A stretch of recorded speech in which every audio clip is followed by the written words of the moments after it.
Parecia só problema. Chuva, atraso, críticas e um fim de semana que rapidamente virou debate. Mas enquanto muita gente ficou presa ao que deu errado na pista, outra cena começava a aparecer em Goiânia.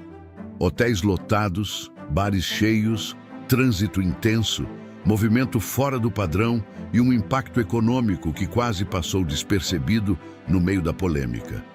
O MotoGP não testou apenas a organização do evento.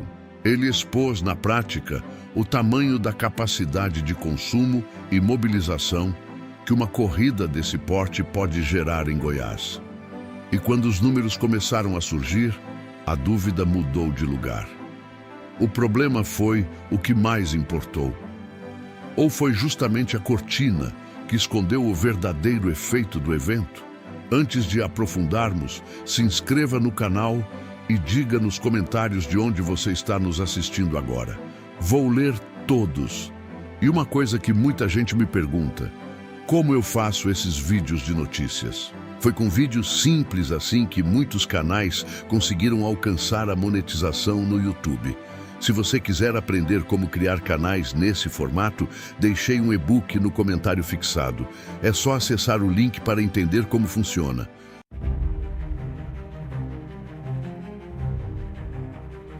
Tinha medo de me cortar fazendo a barba. Testei o Philips One Blade e foi outra história. Corta, apara e alinha sem irritar a pele. Dá para usar no seco ou no banho. Depois disso, virei fã. Link no primeiro comentário afixado. O que apareceu primeiro foi o problema. A chuva caiu, atrasou treinos, bagunçou a programação e dominou completamente a conversa. Era isso que todo mundo via. Era isso que estava nas redes. Mas em eventos desse tamanho, existe sempre uma segunda história acontecendo ao mesmo tempo e quase ninguém olha para ela no início. E é exatamente aqui que a leitura começa a mudar. Enquanto a pista enfrentava dificuldade, a cidade acelerava. Goiânia ficou cheia, hotéis operando no limite, restaurantes sem mesa, aplicativos com demanda acima do normal, trânsito intenso em horários incomuns. Não era impressão, era movimento real. Era gente chegando, circulando, consumindo. Isso muda completamente o peso do que aconteceu naquele fim de semana. Mas tem um detalhe que pouca gente percebeu. Esse tipo de evento não é medido só pelo que acontece dentro do autódromo. Ele é medido pelo que acontece ao redor, pelo fluxo, pela ocupação, pelo dinheiro que começa a girar. E quando esse movimento cresce, a história deixa de ser esportiva. Ela passa a ser econômica. Mais de 140 mil pessoas passaram pelo autódromo ao longo dos dias. Gente de vários estados, gente de fora do país. Isso não é só público. Isso é pressão sobre toda a estrutura da cidade. Passagens mais caras, hospedagem disputada, comércio aquecido, serviços operando acima do padrão. E quando tudo isso acontece ao mesmo tempo, surge uma pergunta inevitável: quanto isso movimentou de verdade? E é aqui que entra o ponto que muda tudo.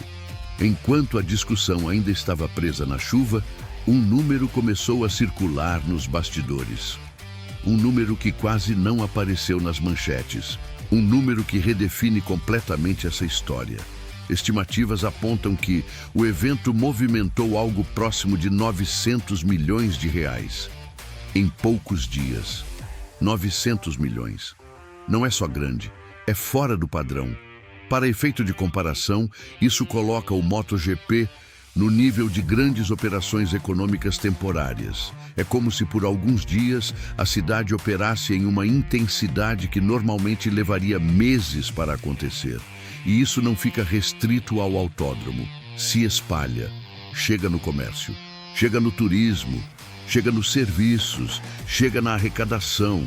Mas aqui entra um ponto ainda mais interessante. O número, por si só, já chama atenção. Mas ele não é o mais importante. O que realmente importa é o que ele revela. Porque quando uma cidade consegue absorver esse volume de pessoas, sustentar esse nível de consumo e ainda manter a operação funcionando, ela manda um sinal. Um sinal claro: capacidade. E é exatamente isso que começa a reposicionar Goiás nesse tipo de cenário. O MotoGP não foi só uma corrida, foi uma vitrine internacional. Um teste real, um teste que não acontece em ambiente controlado, acontece sob pressão, com gente chegando, consumindo, exigindo. E quando a cidade responde, o resultado vai muito além do evento. E aqui entra outro detalhe que quase ninguém comenta. Eventos desse porte não terminam quando acabam. Eles deixam rastro, eles entram no radar, eles mudam percepção. E isso começa a influenciar decisões futuras, de investidores, de organizadores, de outros eventos, porque no fim, o que está em jogo não é só o que aconteceu, é o que pode acontecer depois.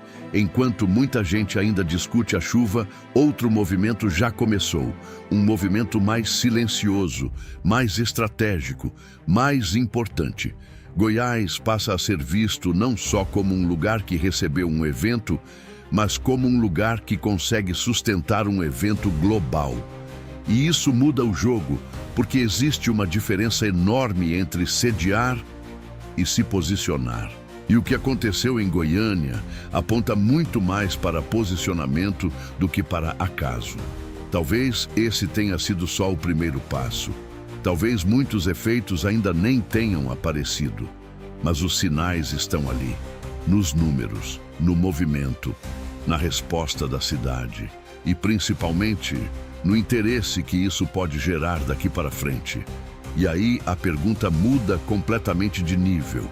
Não é mais sobre o que deu errado, é sobre o que começou a acontecer. Porque no fim, a chuva chamou a atenção. Mas o dinheiro contou outra história. Agora vale olhar para isso com mais atenção. O MotoGP em Goiás foi realmente um problema? Ou foi um dos maiores movimentos econômicos recentes do estado? Comenta aqui, porque essa resposta diz muito sobre como cada um enxerga desenvolvimento, oportunidade e o que realmente importa quando um evento desse tamanho acontece. E se esse tipo de análise faz sentido para você, se inscreve no canal. Porque muitas das mudanças mais importantes não começam com grandes anúncios. Elas começam assim, quando quase todo mundo olha para o problema e poucos percebem o tamanho da oportunidade.